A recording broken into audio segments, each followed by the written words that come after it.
Oy, magandang hapon, umaga, tanghali, gabi mga banateros worldwide. Kamusta naman ang buhay-buhay? Ito na naman ang inyong pinaka-paboritong fake news peddler sa balat na YouTube, Boss D at your service. Kamusta naman po at pasasakitin na naman natin ang mga atay, balon-balunan, puso, isip at kaluluwa ng lahat ng mga salot sa lipunan. Lahat ng mga kupal sa Pilipinas. Lahat ng mga animal, lahat ng mga switik sa gobyerno, lahat ng mga magnanakaw, kawatan, sindikato, membro ng Kuratong Baliling sa gobyerno, mga adik, bangag, mga hindi matae, mga pulpol, lahat-lahat na mga bossing ating re-reactionan. Ayan, kamusta naman ang inyong mga buhay-buhay? Kamusta naman ang inyong mga araw? Kayo ba ay nalulungkot ngayon? Oy, linggo ngayon linggo ngayon, kailangan na medyo kalma-kalma lang tayo. Nakapagsimba na ba ang lahat? Ang lahat ba ay nakapag-spend na ng time with their family? Ang lahat ba ay nakakain ng maayos ngayon? O ang lahat ba ay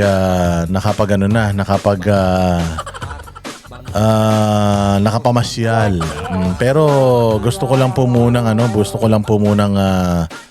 magbigay pugay at pakikiramay sa sa pamilya na ang yumaong si Bong Duterte, ang nakababatang kapatid na lalaki ni Pangulong Duterte. Kahapon actually na-receive ko yung malungkot na balita noong I think mga Wednesday. Mga Wednesday. Na-receive ko yung malungkot na balita.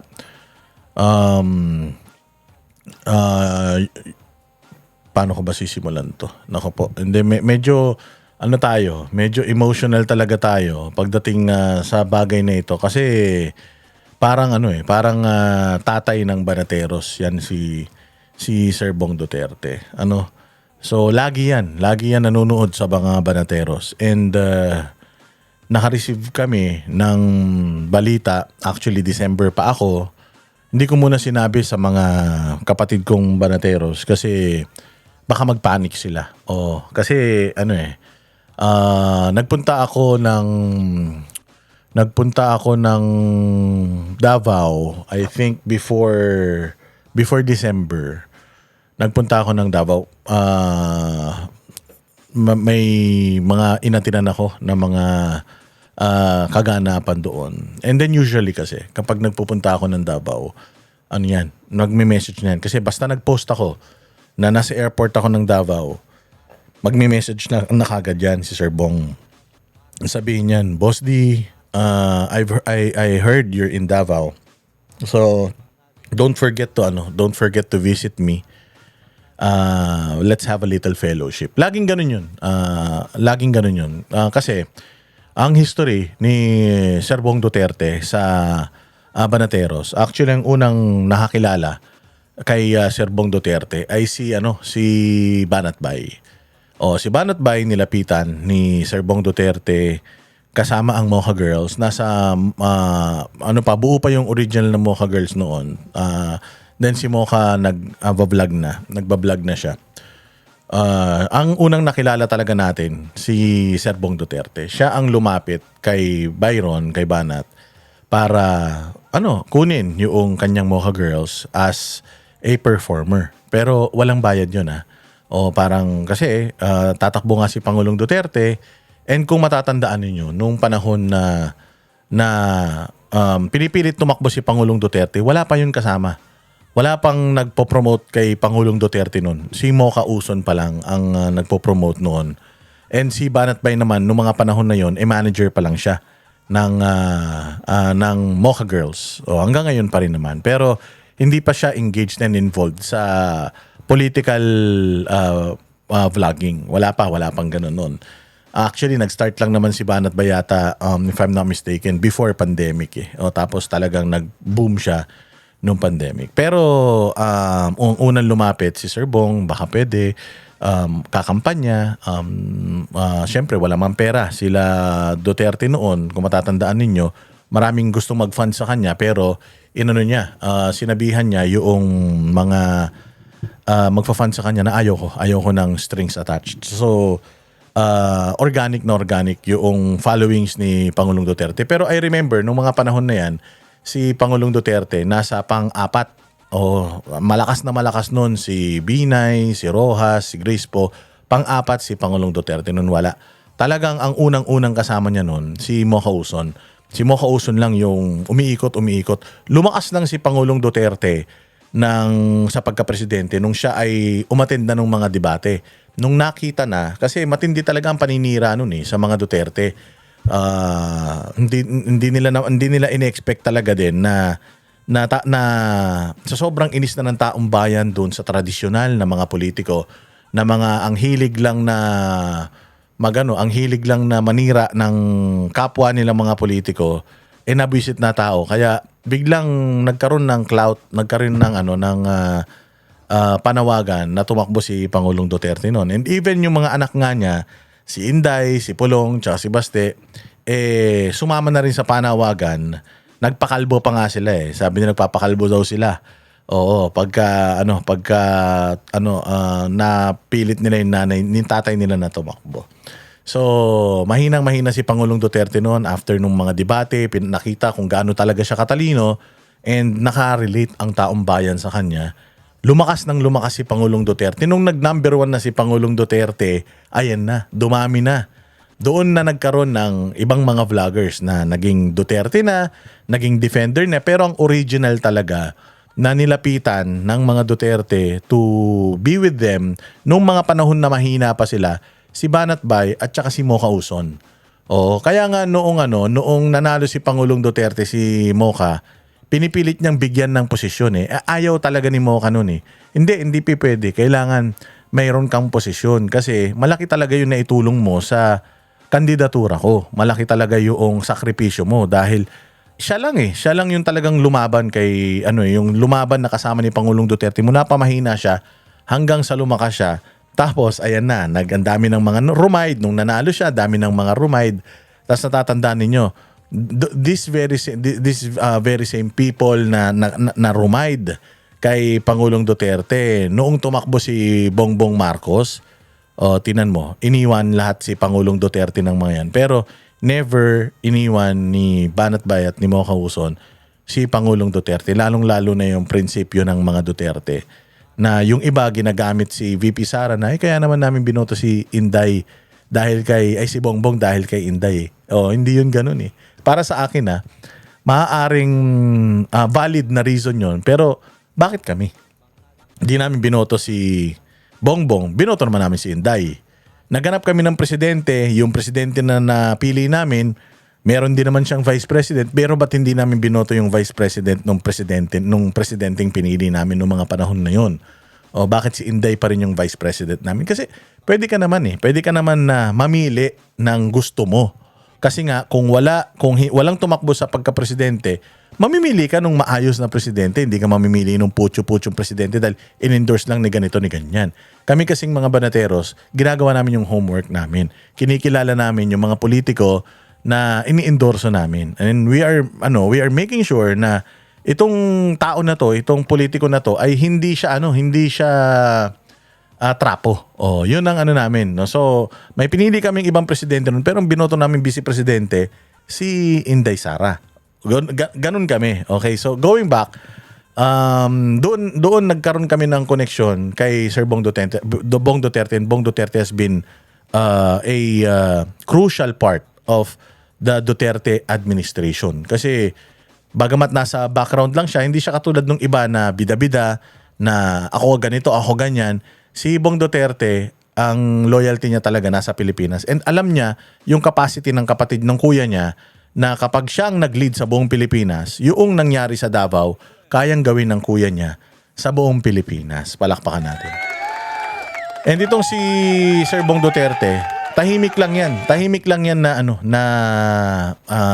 tahimik lang yan na nagtatrabaho sa likod. Actually, nung una ko nakita si Sir Bong Duterte, kasama din namin si Pangulong Duterte noon. Doon kami sa rest house niya sa Davao. Akala ko talaga hardinero lang siya. Oo, promise. Akala ko hardinero lang siya kasi nakasuot siya nung campaign t-shirt pa ni Pangulong Duterte na kupas-kupas na nung 2016 pa eh. Ilang taon na rin ang lumipas, natapos na yung termino ni Pangulong Duterte eh. Yun pa rin yung damit na suot niya, naka-short lang. Basta yung itsura kasi ni Sir Bong Duterte, di ba, matanda na, tapos very simple lang siya. Pag nagdamit siya, geng-geng lang naman si Sir Bong pagka may kasama, halimbawa nandiyan kami. Pero yung pagka yung mga ganyan, nasa bahay lang siya, very simple. Parang si Pangulong Duterte lang din, shorts, sinelas, t-shirt na kupas. Ganun lang sila. So akala ko nga hardinero siya nun eh. Oo, tapos binulong lang sa akin ni Banat Bay na, huy, tanga. Si Bong Duterte yan, kapatid ni Pangulo. Ay, sabi ko kaya pala kamukha. Kaya lang kasi maliit na tao siya eh. Ay, kaya pala kamukha. Tapos yun ang pinakilala niya kami. Then sinabi niya kagad na, I am watching all of you. I am watching your vlogs. Nung mga panahon na yun, hindi pa ako, nagsisimula pa lang ako eh. Sabi niya, pinapanood kita. And nakausap namin yung kanyang wife na napakaganda, si Madam Edilay. Sabi niya, alam nyo, kayong mga banateros kayong mga salot kayo eh. Sabi niya, bakit? Bakit naman ma'am? Kasi alam nyo ba, nawala ng panahon sa akin yung asawa ko dahil sa inyo. Buwisit kayo, nadagdagan pa kayo. Kasi noon, ang pinapanood lang niya, si Banat Bay, si Coach Oli, at saka si Dada, si Boss Dada, ikaw. Nadagdagan pa kayo, nagkaroon kayo ng Master Judea, nagkaroon pa kayo ng Jay Guevara. So, 5 na yung pinapanood niya. Yung haba pa naman namin mag-vlog. Ako noong panahon na yun, nag-vlog ako 3 oras. Si Banat Bay, 3 oras. Si Jay Guevara, si Coach Oli, ganun din. So, imagine, papanoorin mo. Kaming 3 pa lang, 9 hours na yung masasayang sa buhay mo. 9 hours na. O, tapos nagkaroon pa kami ng 2. So, 15 hours. Panonoorin daw kami niya ni Sir Bong Duterte isa-isa. Una si Banat Bay, sunod ako, si Coach Oli, si Jay, and then si Master. Ganun yung buhay niya. Simula nung nag-vlog daw kami, ganun na daw yung buhay niya. Minsan daw, nagpe-play na daw sa malaking TV, nanonood pa siya sa tablet, naka-headset siya, kinakausap daw siya ng misis niya, hindi siya sumasagot. Hoy, ba't di ka sumasagot? Yun pala, engaged siya doon sa mga content. And minsan, pati daw sa CR.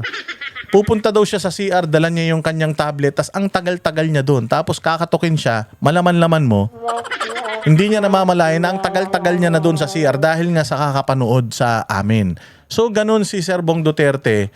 Kaya simula noon, nung madalas na kaming nagpupunta ng Davao, lagi niya kaming ini-invite kasi nga syempre, lagi niya lang kaming pinapanood and sinasabi niya nga sa amin na napaka-crucial ng ng inyong role sa gobyerno. Baka akala ninyo wala kayong impact pero napaka-crucial ng role ninyo kasi nung panahon namin, kukwento niya nung panahon namin, ang tao, meron lang silang mainstream media eh.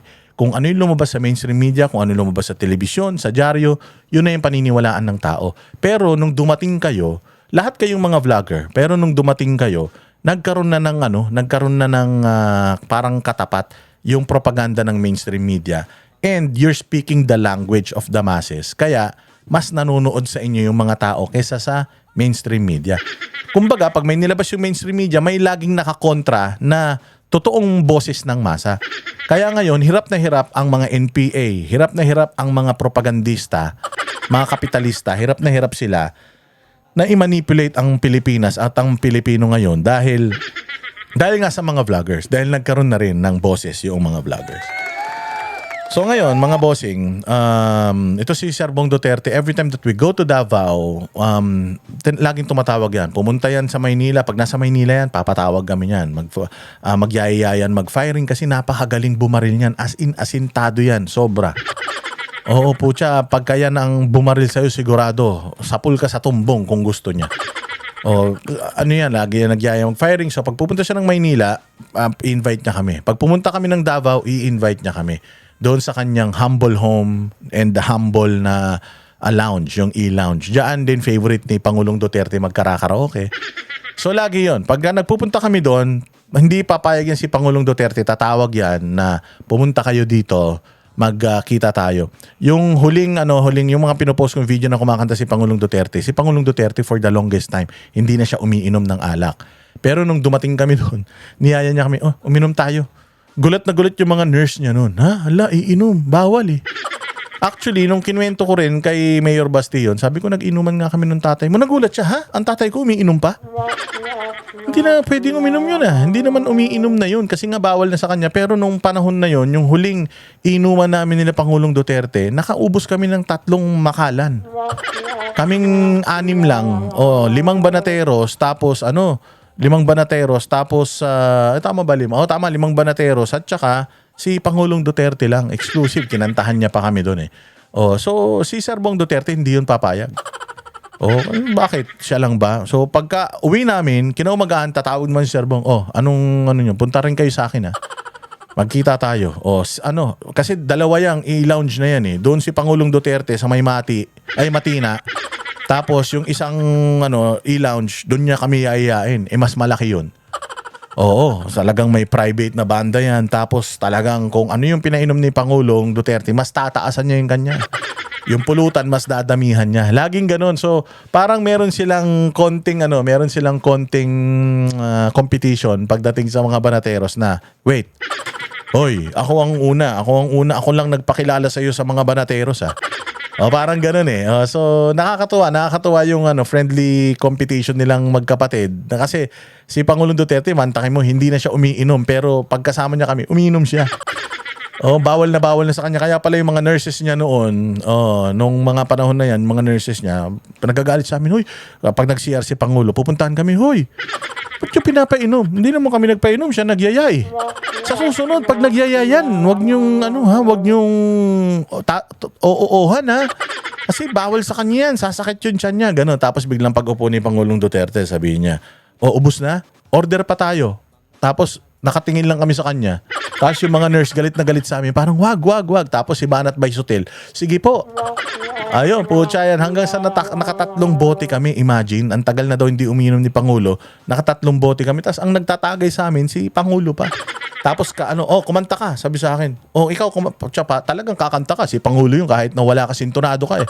Kakanta ka talaga eh. Kantay mo yung My Way na pabaliktad. Kung gusto niya, gagawin mo. Kasi pagkatapos nun, siya naman yung kakanta. Tapos sasabihin niya sa'yo, kukwento niya sa'yo kung bakit niya paborito yung kanta na yun, para kanino yung kanta na yun, ganyan. So nakakatawa. So ito si Serbong Duterte, ganun din. Ay, hindi pwede. Kinakantahan kayo ni Pangulo.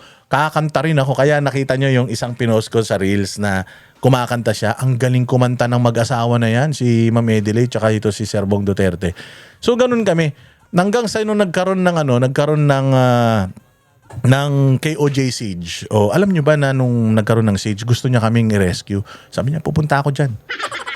Mahirap yung sitwasyon nyo. Delikado yan. Pupunta ako dyan. Alam mo, yung asawa niya galit na galit sa amin. Sabi niya, kayo talaga, lahat na lang ng sakit ng ulo binigay nyo kay Tito Bong nyo. Hindi natutulog. 16 days kayo dun. 16 days din siyang gising. Nakamonitor siya sa mga live ninyo. Papalit-palit pa naman kayo mag-live. Hindi kayo humihinto. Pagtaas ko mag-live, si Jay naman, si Judea naman.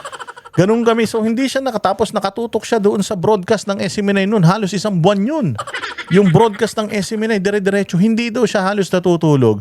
Tapos, I remember, pwede ko naman na sigurong sabihin to eh. I remember nung nasa Kingdom of Jesus Christ kami. Sabi niya, nako, itong mga batang ito, wala nang panggastos tong mga to. Wala nang kasi syempre hindi na sila nakakapag-vlog eh. Diyan lang naman kumikita yung mga yan. So alam mong ginawa niya, nagpadala siya ng allowance sa amin, ng pangmerienda.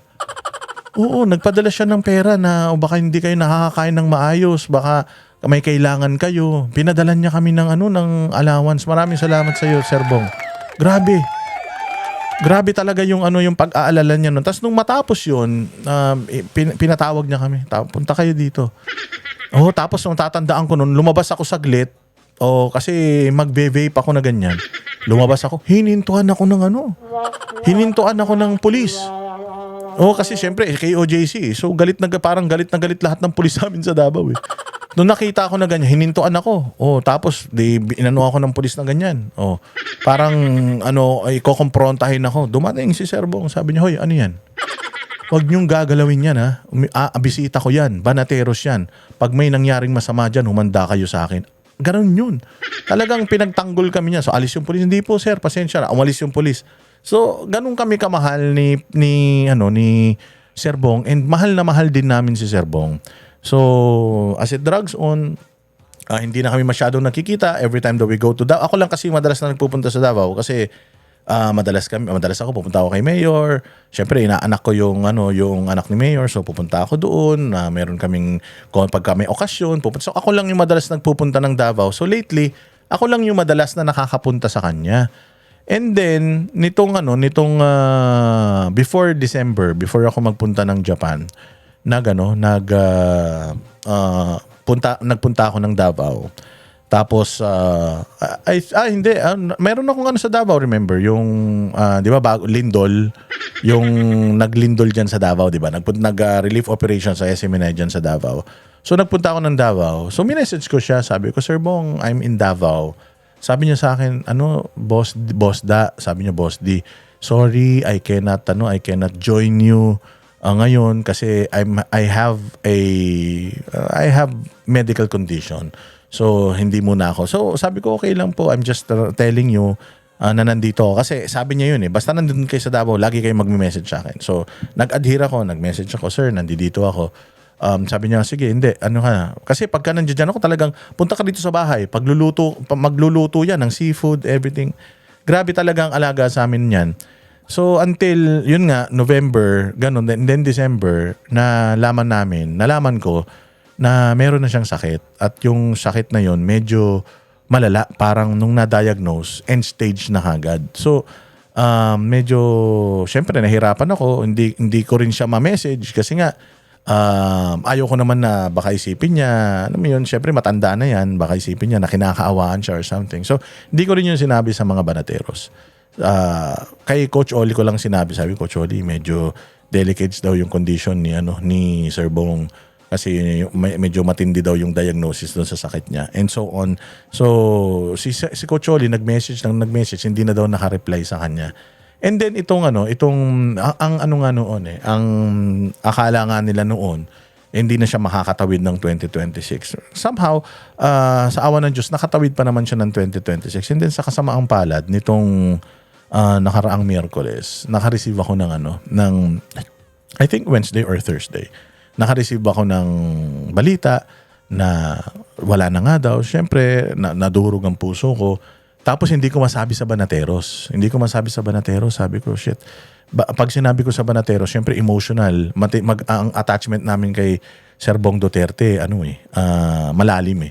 So alam ko na baka sila yung mag-panic, mag-react or what.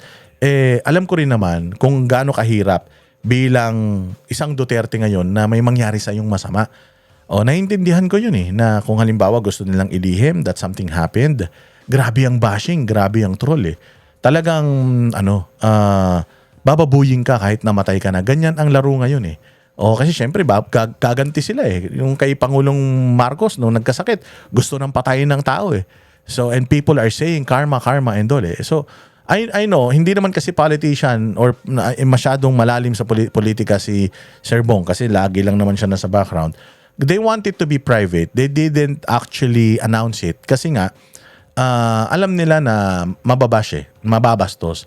Pero nung tinitingnan ko actually, masayang masaya ako kasi ang tagal kong kinikimkim yon, gusto kong mag-post, ipaalam sa kanya na nalulungkot ako kasi alam ko nanonood pa rin siya kahit wala na siya . Nanonood siya sa amin. So ngayon, inano ko yan, tinitingnan ko yung mga post ng Abante, ng ibang mga news outlet, lahat nagko-condolence. Konti lang, very konting troll lang yung nagsasabi na buti nga sa'yo, akala ko si Digong na, yung ganun. So, nung nakita ko, saka na ako naglabas ng nag-post na ako ng paikirama and all, and then nag-message na ako sa family and humihingi na ako I'm offering my prayers and yung aking heartfelt condolence. And then alam mo, yesterday, I was so heartbroken kasi may sinend sa aking picture, may sinend sa aking video na in his dying bed, ang pinapanood niya, ako at saka si Boss Dad at saka si Banat Bay. Meron pang isang video na nasa respirator na siya, hirap na siya huminga, Tapos nagtitinker pa siya ng cellphone niya. Tinitinker niya pa yung cellphone niya. And nasa cellphone niya, yung vlog ni Banat Bay. Parang kakatapos lang nung vlog ni Banat Bay. And then papunta na siya doon sa vlog ko. So sinasabi pa nga nung kasama niya doon na, oh, nanonood ka na naman ng Banateros? So hindi siya sumasagot. Zoned out siya. Nakafocus lang siya sa cellphone niya. Nahihirapan na siyang huminga during that time. Tapos yung isang picture na sinend sa akin, itong cellphone, yung isang picture, yung cellphone nakaganyan sa tenga niya. Tapos, makikita mo dun sa picture yung respirator na nandito lang yung cellphone sa tenga niya. Sabi sa akin, Boss D, before he passed away, ikaw yung pinakikinggan niya. Tapos nalobat kasi yung niya, nalobat yung kanyang earphones. Kaya itinapat na lang yung cellphone sa tenga niya. So, sobrang durog na durog talaga yung puso namin. Puso ko, iyak ako ng iyak kahapon sa CR. Kasi doon ko nakita, iyak ako ng iyak kasi pinagpe-prepare na ako para sa show namin sa Vox Populi sa SMNI. Iyak ako ng iyak kasi alam mo yun, hanggang sa huling pagkakataon, yung huling lakas niya, pinakikinggan niya pa rin yung mga komentaryo natin.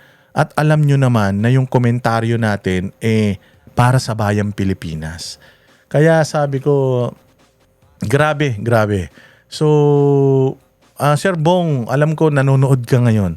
You are in the most beautiful place right now. You are with God. You're there, peaceful na dyan. Wala nang kurakot na mga taga-gobyerno dyan. Wala nang mabaho dyan, wala nang madumi, wala nang traffic dyan, wala nang away dyan, politika, wala nang ghost project ng flood control dyan.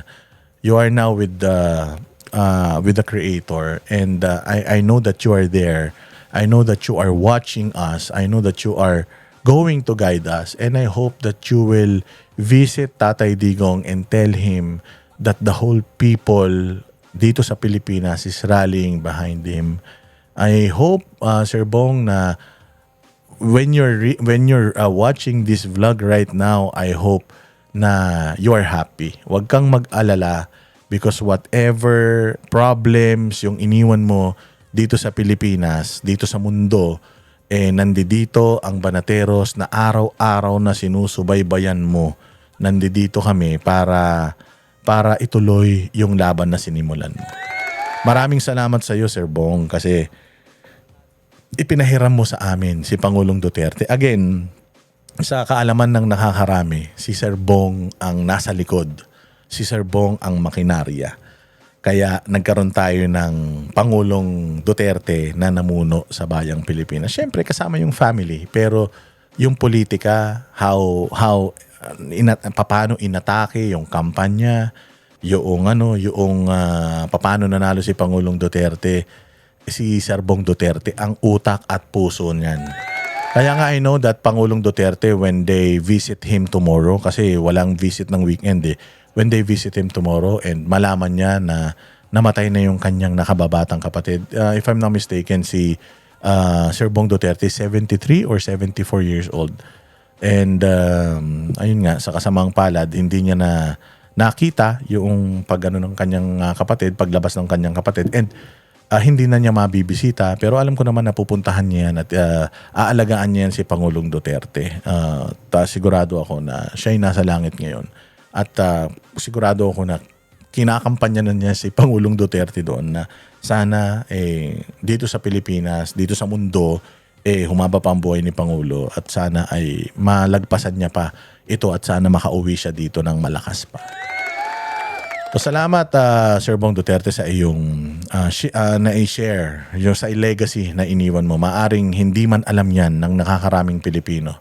Pero grabe yung pagmamahal mo sa bayang Pilipinas. Enough para tulungan mo kami na magkaroon ng Pangulong Duterte for 6 glorious years. Thank you. Mabuhay ka.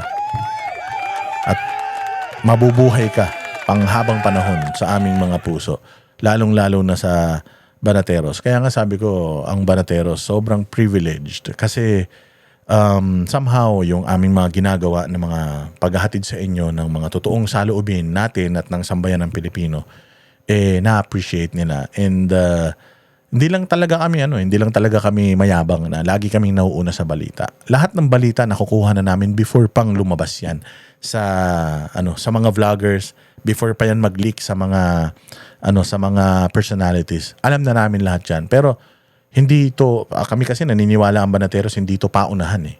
Timing. Kailangan ng timing sa lahat ng bagay. And papunta ang Banateros sa Davao. Tomorrow, we will all be flying to Davao. And we will all be paying our homage and tribute to Sir Bong Duterte. Pupunta kami. We are lucky na ma-invite kasi very exclusive po talaga. Ayaw nila ng masyadong maingay. And very low-key si Sir Bong Duterte. Every time that we're together, sinasabi niyo, huwag kayong magpo-post ha. Yung mga pictures natin, atin lang yan ha. Huwag niyong ipopost yan. So sobrang konti lang talaga yung mga lumulusot. Pag tinignan namin na nakapost sa page niya, doon lang din namin pinopost. Pero marami kami mga kasiyahan, marami kami mga pagsasama na very low-key talaga ito si Sir Bong. Sabi niya, alam niyo naman, di ako politiko and ayaw ko na na ma-highlight ako. So, I remember may kwento pa nga siya na tinatakasan niya yung mga PSG niya dahil nga protocol eh. Siyempre kapatid siya ng presidente. So, meron talagang naka-assign sa kanya na PSG. Iniiwasan daw niya talaga yon. So, mga Duterte talaga hindi sila maingay, hindi sila mayabang. Kaya talagang masayang-masaya ako na somehow itong si Sir Bong Duterte na-inlove din sa amin. Pero na-inlove din kami sa kabaitan niya. Grabe. Sobra talaga. Sabi ko nga sa inyo, kung magkukwento ako tungkol sa kanya, hindi talaga tayo matatapos dahil grabe talaga yung memories namin together. So, yun.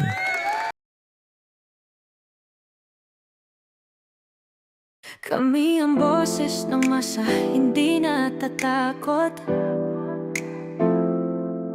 Katotohanan lang, di kami nalulunod. Walang bahid ng sismis, lahat ay totoo. Kahit sino ka pa, pag mali ka babanatan ka. Walang pinipiling kulay, wala kaming kinikilingan. Basta para sa bayan, kami lalaban.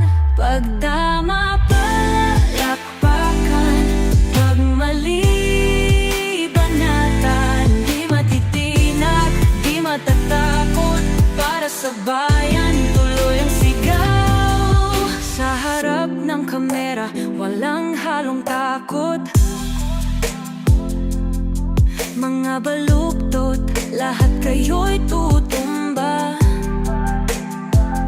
Ang hustisya at totoo, yun lang ang mahalaga. Kahit sinong harang, di kami matitinag.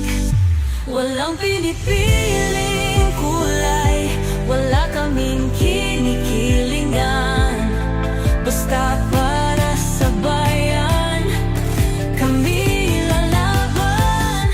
Pag tama palakpakan,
halong